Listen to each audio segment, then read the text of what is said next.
Listen, at this point, we are currently in the biggest propaganda campaign in our lifetime, I think in the entire history of U.S. elections. Kamala Harris, we've all seen it, cannot. She has no positions. She has no policies. And now they've trotted out the Obamas who didn't even want to endorse her or give her the nomination. They actually fought behind the scenes and then didn't come out and endorse her for more than 2 days.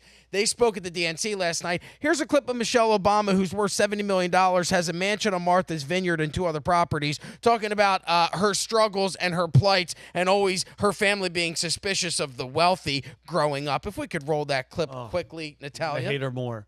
Oh, yeah. Didn't aspire to be wealthy. In fact, they were suspicious of folks who took more than they needed. They understood that it wasn't enough for their kids to thrive if everyone else around us was drowning. So Like her chef. my mother. Touche. Nailed it. Sorry. Perfect timing. I mean, she said it. You gave it to me. So just so you know, those people who out there are telling you need to continue to vote for Kamala Harris because when she is in office, she is going to turn America around. She's in office, and she's done nothing. And the best argument about that is I got into an argument with somebody on Twitter. They were like, well, name another vice president that's ever accomplished anything in the history of the vice presidency. Okay, so if your argument is that Kamala Harris, as the vice president, never accomplished anything, and she's not to blame for the current state of America, then what is her actual background in politics? A DA of the California, San Francisco, which is now rampant with crime and drugs. She was a senator for California, and then she was vice president, the least liked vice presidential person ever, according to the turnover she slept. And by the way, she slept with people to get to where she did. And I care. And I know that hurts people. They're like, you're degrading. No. Facts are facts. She was banging a 60-some-year-old Willie Brown to get in. Okay? Disgusting. If She's having she's, OnlyFans. if she's the most qualified person for the position, which is the argument of the left right now, then you cannot also in that same breath say that, well, as a vice president, nobody ever gets anything done. Then she's not the most qualified for that position because Donald Trump was actually in that position for 4 years. How about Mike Pence? He got Biden elected. Yeah, he did. Of course he did. and Dick Cheney, he did very well as vice president. Dick Cheney did a lot as vice president. No, just to highlight, like, people don't really appreciate it. Obama's charging $400,000 speaking fees, and she's sitting there saying how her parents were skeptical or cynical Of the wealthy. suspicious of people who took more than they needed. Yeah. I would argue they've taken well more than they needed, and her parents would be ashamed of them looking at them now. Good. What do you think, Ian? 100%. I mean, I think that not. So I grew up liberal on the left, and I didn't know. I voted for Obama. That was my first presidential vote ever when I was younger. And no one knows on the left that Obama was like. Obama, his one job was to fix the banking crisis and to punish the banks and to fix the financial system. And then WikiLeaks later revealed that Obama was given a list of his cabinet members by Citibank, like literally with a list of names that Citibank said, appoint these people.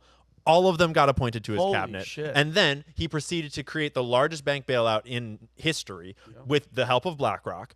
And then he proceeded to not fix the banking system at all. In fact, it just got worse and worse and worse. And so his one job that he came in, that he ran on this platform of change, not a single thing. Not only did he not fix it, he actually worked for the people that he was supposed to be going after.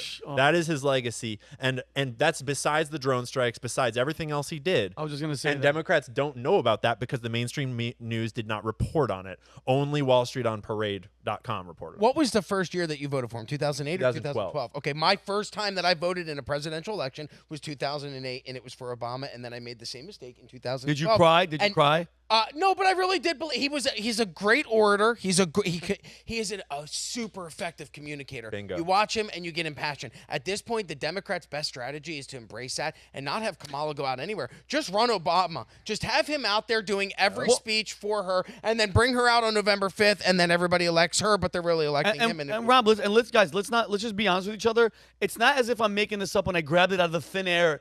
He's on camera saying, you know what? If there was a way that I could just sit in the basement and have an earpiece and then tell the person if you don't think Barack Obama, Hillary Clinton, and some other randoms that you don't even know, probably some freaking alien, you don't even know what the hell they look like. They probably walk around the White House with lanyards. You don't know who the hell they are, but those are the people making the real decisions. That guy's in charge, bro. He's the face of the. Remember when he showed up at the White House and Biden was chasing him like a little kid that their dad wasn't giving them any attention. And I think it's absolutely ridiculous. Dude, you know when I started learning about Obama, I saw the Obama Deception that Alex Jones put out, and it talked about how he got there, what his purpose was, what he was going to do to a T.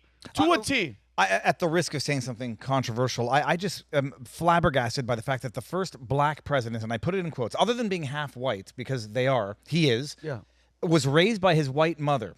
And father, I guess, absconded. You have now the first black female presidential candidate raised in Canada.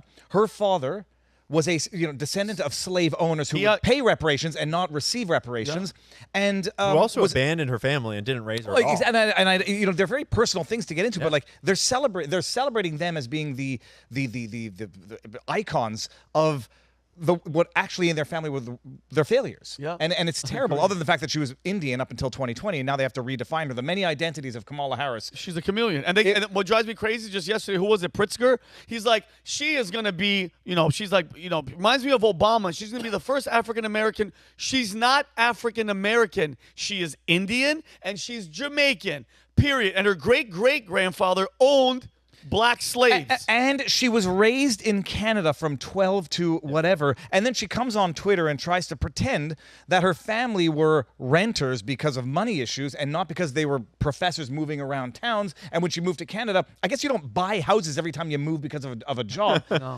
Just a liar. But Obama, everyone says he's a good orator, etc. And he was, I guess, back in the day. Now when I listen to him talk, it really turns my stomach. I understand how people are nauseated by Trump because I'm nauseated by the way Obama speaks, but it's because of this. I believe mine is justified and theirs is irrational.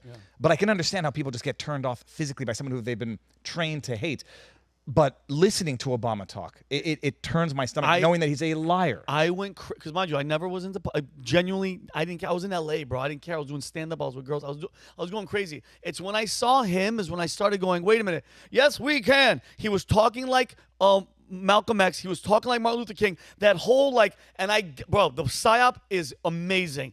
Black president first. I remember videos of black women in the street crying, going, he's going to pay my cell phone bills and my rent. It's the biggest rope-a-dope fake got you. He didn't do shit for this country. People were just like, well, he was the first black. What does that do? Policies and the state of the country, absolutely nothing positive. Like, we're Obamacare. Really? Obamacare? Is that the go-to that he changed? Also, based on a lie, you don't get to keep your doctor if you like them. You don't. Let me ask you this. Obama, born in America or not? I don't know. I don't know for sure. All I know is that we all call him Barack Obama, but no one says Barry Soetoro enough. He was not always known as Barack Obama. He was raised by some very suspect characters. His family has close connections to the Bush family. They're related cousins. Yeah, the Bush family has some that's a CIA family. That is a deep state family. He was raised for this role. He was trained for this role. Yeah. He got a brand new name when he activated for this role. And it sounds like a conspiracy theory. Look it up. That's not just like wild shit. Let me that ask is you a real. question. Why of all the names, because and again, bro, Barack Hussein Obama. Like let's be real. Doesn't sound like a Christian name. I don't think he's Christian. No, his father. It's a known fact. His father was Muslim, right? I mean that. I mean, by the way, how many Husseins have you met that are like, "Hey, I'm going to go to church on Sunday and I'm going to get communion"? Well, no, I'm nervous that I'm going to get fact checked in real time. But what was in his book? He talked about the call to prayer of Islam being like the most beautiful sound that he heard. But who was the Muslim member of his family? Now that dude, they were from Kenya. I mean, aren't they Muslim? I don't know about his Muslim background at all. I've not dug much. So I've purposely tried to avoid the personal stuff about him and those attacks because those are it's especially years ago, it was easy to kind of get written off. I've tried to focus on the policy and the money and the actual things that he did. He straight up lied about. And it's not that he just didn't do anything. It's that he actively worked for the most evil men in this country that are destroying everything and created one of the most massive inflationary events of our lifetimes at the time with the 2008 bailouts. The problem is change. It's just the change got worse. Yeah, the change was for the 1%. With our money. Last night, basically, Obama, both of them spoke at the DNC, and it was basically the biggest load of hypocrisy the entire night. They talk about not wanting wealth, but they're worth $70 million. If we could just show the slide, we don't need to show the video, Natalia, but if we could show the tweets, Michelle Obama, we don't get to change the rules, so we always win. They literally change the rules. rules. So they all- Okay, let's go to the next one. Here's Barack Obama talking about. Do you want to play it, Rob? We can play it. No, it's fine. Honestly, they make Viva sick. I don't want him to throw up hearing on his them, shoes. And I agree. I don't like hearing them. And he's a great orator, but it's all bullshit. Why are we going to listen to them sit here and propagandize us or propagandize our audience? Yeah. We know Kamala Harris isn't going to go in and build 3 million homes. And even if she was, what, she's going to give $25,000 tax credits to every single person? Explain how that's going to work. Yeah. She can't. She just uses things. Hey, we're going to give everybody $25K. Oh, yay. Yay. How? Oh. It pays- Don't it worry pays about for We're itself, bro. Yeah, exactly. It pays for itself.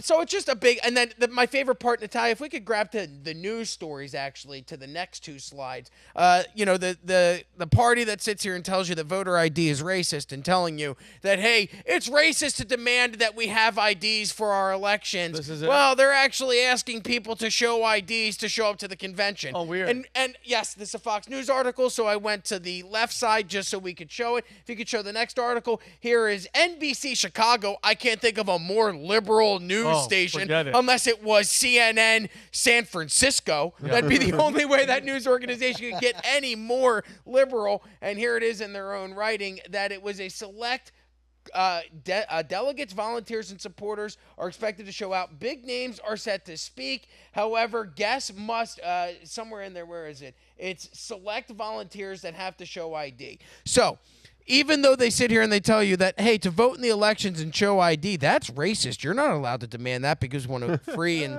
fair election for everybody in the United States. They're demanding that you have ID and prove who you are when you're going to your own convention due to the highly sensitive and there was a security issue when it comes to these people. I forget the term they used, but it's due to security. So, yes, when we're providing and maintaining the security for elected officials to speak at the DNC, you must show ID. But if you want to come into this country, you don't need ID. And if you want to vote in our elections, you don't need ID. Fuck that. What's up, everybody? Vincent O'Shaughnessy here. If you want to see me and the entire Valuetainment crew, we will be at the Volt Conference September 4th through the 7th at the Palm Beach Convention Center, hosted by none other than Patrick Bet-David and featuring Dwayne The Rock Johnson. Guys, this is the place to be. If you are an entrepreneur and you want to level up, do not miss this opportunity. This is the best place to network. If you want tickets, go to thevoltconference.com. Do not waste time. This thing is going to sell out, and I will see you guys there. Peace and love. So if you like this clip, click right here. And if you want to see more like it, click right here. Stay angry, Patriots.